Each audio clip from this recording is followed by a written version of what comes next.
So I went to the bookshelf the other day.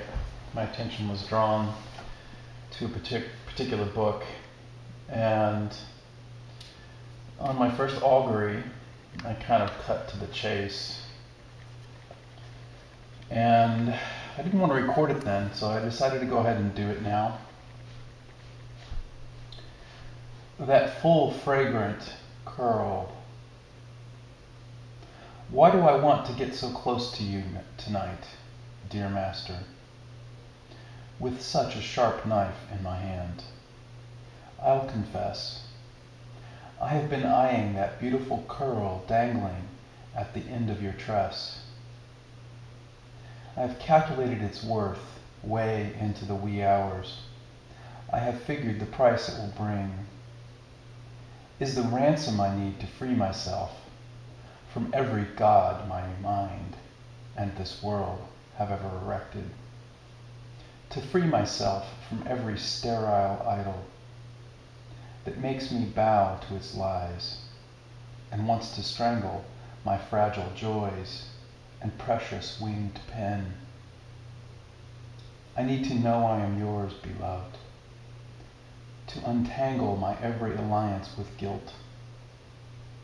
When that cruel net casts itself, it can cause even a great one to live in sorrow and sadness. So let me near to you tonight, dear master, with a sharp knife concealed in my palm. Let me cut from your favorite garment a tiny thread, from which I will make a sacred lasso to encircle the sun. This is from I Heard God Laughing, renderings of Hafiz. It called to me from JD's bookshelf, and that was the first thing that I read out of it. I went on to read about Hafiz in the beginning of the book, 1320 to 1389. Shams ud-Din Muhammad Hafiz, little known in the Western world, is one of the most beloved poets of Persia, Iran now. To Persians, the poems of Hafiz are not classical literature from a remote past, but cherished wisdom from a dear and intimate friend. The special gift to this friend is poetry unique in world literature, a poetry that celebrates every expression of love in the universe. These renderings are by Daniel Ladinsky, and the other part that I read was about Hafiz's teacher. Hafiz and his teacher. Our partner is notoriously difficult to follow, and even his best musicians are not always easy to hear. The teacher's name was Muhammad Attar. Attar signifies a chemist or a perfumer, and it is believed that Muhammad Attar owned a shop in Shariz and lived a very ordinary public life.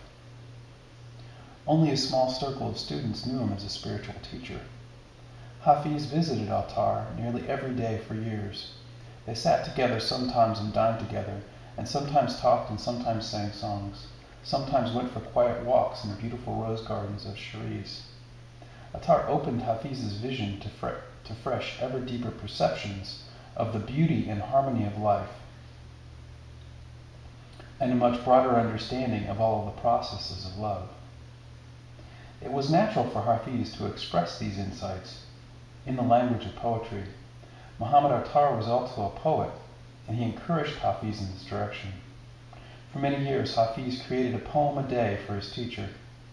Attar told his students to collect and study these poems, for they illustrated many of the central principles of spiritual unfolding.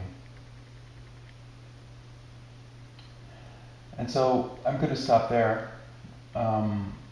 And in the tradition of turning the channel icon green in support of the Iranian people, this I guess will be my contribution to support their culture, I guess.